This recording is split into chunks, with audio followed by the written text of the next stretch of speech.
देख रहे हैं अपना पसंदीदा YouTube चैनल प्राइमरी के पंख तारकेश्वर पांडे के साथ। प्यारे बच्चों, सुप्रभात। मुझे उम्मीद है कि आप सभी बहुत अच्छे होंगे और आज के इस वीडियो में हम लोग जानेंगे मेरी किताब पाठ के कुछ कठिन अथवा नए शब्दों को। तो चलिए शुरू करते हैं और जानते हैं मेरी किताब पाठ के कठिन अथवा नए शब्दों को। सबसे पहला शब्द है वीरू। वीरू का अर्थ होता है कठोर। वीरू का अर्थ होता है कठोर। इंग्लिश में इसको हार्ड कहते हैं। वीरू का अर्थ होता है कठोर, इसे इंग्लिश में हार्ड कहते हैं और इससे वाक्य होगा तुम बहुत वीरू हो। तुम बहुत वीरू हो। दूसरा शब्द है संदेश। संदेश का अर्थ होता है खबर या समाचार। संदेश का अर्थ होता है खबर या समाचार। इंग्लिश में इसको मैसेज या न्यूज़ कह सकते हैं। इंग्लिश में इसको मैसेज या न्यूज़ कहते हैं और इससे वाक्य होगा माँ ने वीरू से संदेश भेजा। माँ ने वीरू से संदेश भेजा। तीसरा शब्द है बैठक। बैठक का अर्थ होता है बैठने का कमरा। बैठक का अर्थ होता है बैठने का कमरा। इसको मीटिंग रूम कह सकते हैं। मीटिंग रूम, इंग्लिश में इसको मीटिंग रूम कहते हैं और इससे वाक्य होगा वीरू बैठक में बैठी। वीरू बैठक में बैठी। चौथा शब्द है अचरज। अचरज का अर्थ होता है आश्चर्य। अचरज का अर्थ होता है आश्चर्य। इंग्लिश में इसको सरप्राइज कहते हैं। इंग्लिश में इसको सरप्राइज कहते हैं। इससे वाक्य होगा वीरू को अधिक किताबें देखकर अचरज हुई।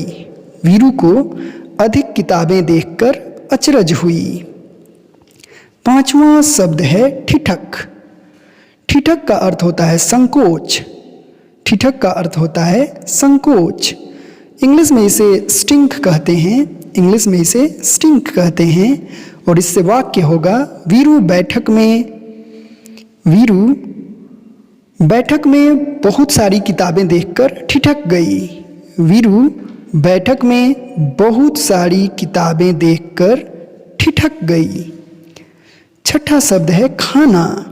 खाना को कॉलम कहते हैं। इंग्लिश में भी इसे कॉलम कहा जाता है और इससे वाक्य होगा नीचे से ऊपर तक सभी खानों में किताबें थीं।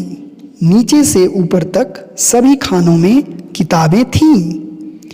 सातवां शब्द है साहस। साहस का अर्थ होता है हिम्मत। साहस का अर्थ होता है हिम्मत। इंग्लिश में इसको करेज कहते हैं। इंग्लिश में इसको करेज कहते हैं और इससे वाक्य होगा वीरू साहस करके पूछी। वीरू साहस करके पूछी। आठवां शब्द है मालूम। मालूम का अर्थ होता है पता चलना या ज्ञात। मालूम का अर्थ होता है पता चलना या ज्ञात। इंग्लिश में इसको बोलते हैं नोन। इंग्लिश में इसको नोन बोलते हैं। इससे वाक्य होगा मुझे तुम्हारा नाम मालूम है। मुझे तुम्हारा नाम मालूम है। नौवां शब्द है शायद। शायद का अर्थ होता है संभव है कि। शायद का अर्थ होता है संभव है कि। इंग्लिश में इसे प्रोबेबली कहते हैं। इंग्लिश में इसे प्रोबेबली कहते हैं और इससे वाक्य होगा तुम शायद यह किताब नहीं पढ़ पाओ। तुम शायद यह किताब नहीं पढ़ पाओ। 10वां शब्द है बस्ता। बस्ता का अर्थ होता है पुस्तक आदि रखने का कपड़े का चौकोर टुकड़ा। बस्ता का अर्थ होता है पुस्तक आदि रखने का कपड़े का चौकोर टुकड़ा। इंग्लिश में इसे स्कूल बैग कहते हैं। इंग्लिश में इसे स्कूल बैग कहते हैं और इससे वाक्य होगा यह किताब मेरे बस्ते में नहीं आएगी। यह किताब मेरे बस्ते में नहीं आएगी। 11वां शब्द है ख्याल। ख्याल का अर्थ होता है ध्यान या कल्पना। ख्याल का अर्थ होता है ध्यान या कल्पना। इंग्लिश में इसे कंजेक्चर कहते हैं। इंग्लिश में इसे कंजेक्चर कहते हैं और इससे वाक्य होगा मुझे तो इस किताब का ख्याल ही नहीं रहा। मुझे तो इस किताब का ख्याल ही नहीं रहा। 12वां शब्द है पन्ने। पन्ने का अर्थ होता है पेज, इंग्लिश में भी इसको पेजेस कहते हैं। और इससे वाक्य होगा वीरू पन्ने पलट रही थी। वीरू पन्ने पलट रही थी। 13वां शब्द है तस्वीर। तस्वीर का अर्थ होता है चित्र। तस्वीर का अर्थ होता है चित्र। इंग्लिश में इसे पिक्चर कहते हैं। इंग्लिश में इसे पिक्चर कहते हैं। और इससे वाक्य होगा यह तस्वीर मेरी है। यह तस्वीर मेरी है। 14वां शब्द है फुट्टा। फुट्टा का अर्थ होता है लंबाई नापने का उपकरण। फुट्टा का अर्थ होता है लंबाई नापने का उपकरण। इसे इंग्लिश में मेजरिंग टेप कहते हैं। इंग्लिश में इसे मेजरिंग टेप कहते हैं। और इससे वाक्य होगा अगले बार एक फुट्टा लेकर आना।